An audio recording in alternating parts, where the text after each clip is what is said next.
Graph the sinusoidal function f of x equals 3 sine 1/2 x minus 1. Things to look at, things to look at. The number multiplied to sine is 3. So that means my amplitude is also 3.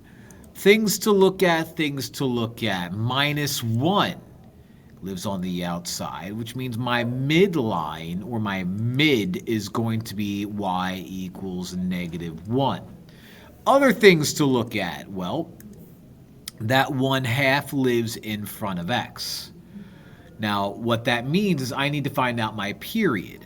My period is going to be 2 pi over that 1/2. Multiply the top and the bottom by 2, which means my period is 4 pi.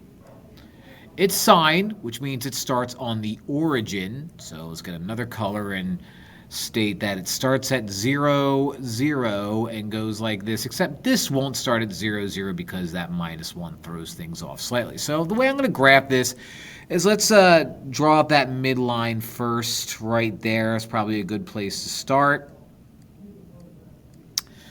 I have enough room. I have enough room. My amplitude is 3, which means if this is a sine function, it starts at 0, 0, and it will peak out at 2 and bottom out at -4. Now, my period is 4 pi, which means if it starts here at 0, it's going to restart at 4. Sine goes up, peaks out, goes through, comes back. So it's going to go up, peak out, and then come back through right there at 2 pi. So that's going to be half of my period. So it's going to go up, come down, go up. Now, where is it going to peak out? At pi, right here. Where is it going to bottom out? At 3 pi, right here, at -4. Now it's just a matter of me poorly drawing this thing. So let me try my best. Let me try my best. This is the best I can. It's actually not that bad. I'm doing okay. But somehow right at the end I'll probably make this look worse. Nope, it's actually pretty decent, except for right there, that little part. Bit sloppy there. I did it! Oh, not bad.